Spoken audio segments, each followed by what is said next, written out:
Alright, y'all, welcome to the Y'all Sports Pass Podcast West. I'm your host, Youth. And today, we're doing something different. I might do this for the rest of the season, I honestly don't know. But I will be doing the Week 3 review and the Week 4 preview at the same time, at the same video, basically. So without further ado, let's get started. Of course, we're going to start with a team that played on a Thursday, William Blount. Did not get the result that they wanted, lost to Heritage 35-14 at home. Of course, I honestly thought William Blount was the more talented team in this game, but Heritage pulled away with a win. That's all that matters for them.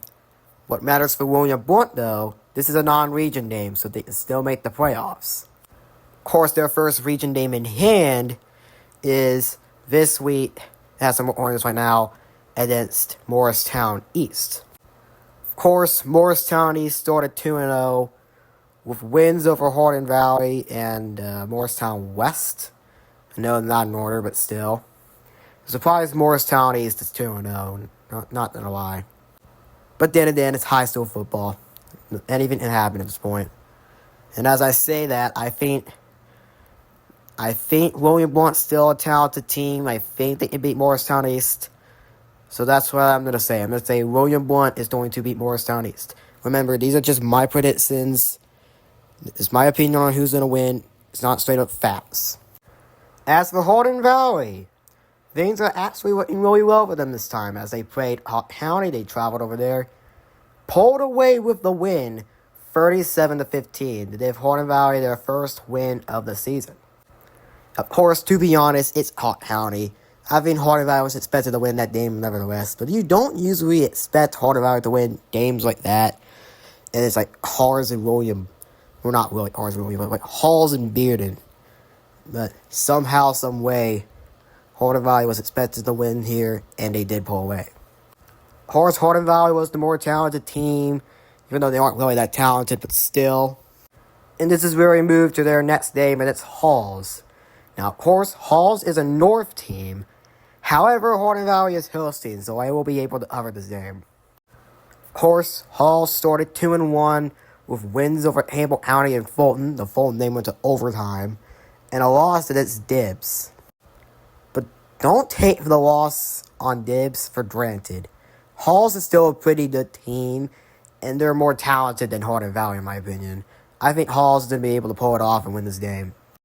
Up next, we got the Harris Beavers, who played Dibs High School, of course, North team, but Harris is the home team, so I'm able to cover them this week. But for Dibs, their game at Seymour will be covered on the North channel, so stay tuned in there for that. Of course, Harris did not come away with a win here. They lost 35-14, which is disappointing for Harris as this is their first loss of the season. Of course, they can recover from that since this is not a district game. While at it, their first district game is this week, and it's Oak Ridge, a team who surprisingly is 0-2 with losses to Jefferson County and Powell. Despite the 0-2 start, I still think Oak Ridge will win this game. They're still talented, nevertheless. They are more talented than Harris overall. Of course, this is the same thing with Bearden last year. They started 0-2. As they lost to teams like West and Alcoa were able to beat Anderson County. So, of course, don't take 0-2 starts for granted. They may have a tough schedule. But, of course, I think Oak Ridge will beat Arns. Here we are with game of Week 3. Now, of course, this unfortunately did not live up to its potential, as West did almost shut out Farragut 38-3. I expected this game to be a bit closer, but then again, West was the better team. So, not a difference game to West. Of course, we're talking about Farragut here right now because, of course, we're talking about Game 4. Week of Game 4, we'll talk about that very soon. And that again covers West High School. That's the third week this season that West is the name of the week. But about Farragut.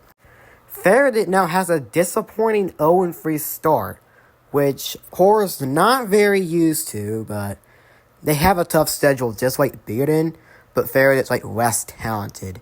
You know, it is worse for Farragut because they do have to travel all the way to Cleveland to play the Blue Raiders, which is a bit of a stroke over the Admirals. Now, I think Faraday does have a bit of potential to win this game. Cleveland might have the home field advantage as they don't have to travel all the way to Knoxville, while Faraday has to travel all the way to Cleveland. So, while I think Faraday is a bit better, I have Cleveland winning this game. Now, before we get to the game of the week, we also have to talk about the Maryville Rebels, as pretty impressive. They shut out Bradley Central, 38-0, I believe. I've never really seen a team do that to a team that almost made the state championship. But it's Maryville, though. I think they're starting to be a bit more better than they were last year. They're starting to show more talent and potential. Well, I've never seen a defense that great. Coming from a team that went 7-5 last year.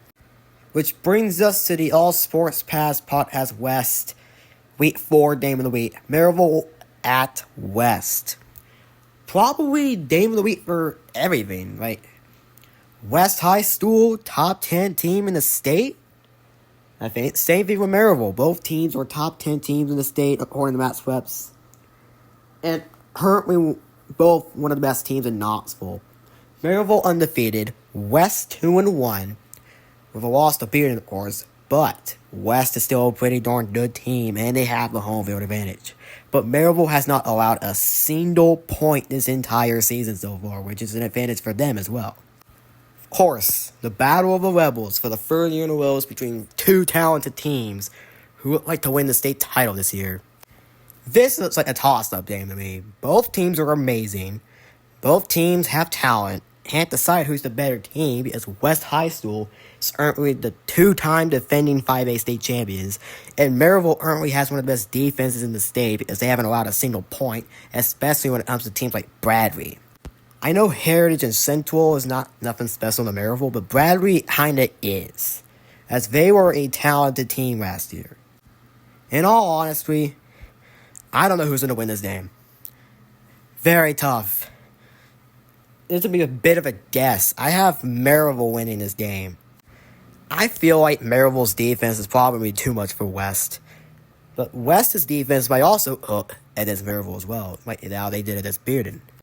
I know Bearden scored 31 points. But West did very well in their game against Bearden. Not to mention, they only let Faraday score 3. Same thing with Quinton. So I have Maryville winning this game. It's a bit of a toss-up, but I have them winning. And don't forget, I will be at this game since Bearden has a bye week. So if you're also going to the Maryville and West game, just go ahead and say hi to me.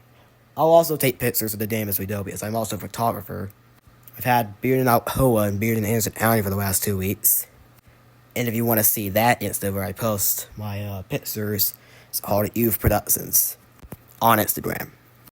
Of course, here are the two teams that I didn't cover last week, and unfortunately, I will not cover them again next week. Bearden played Anderson County, has a bye week. South Doyle played Austin East, and has to play another North team of Carter away. Anyways, this is All Sports Pass Podcast West. If you like, go ahead and like and subscribe. Like the video, subscribe to the channel. And don't forget to subscribe to the North channel as well. It will really help us out. Anyways, your host, Youth, signing out.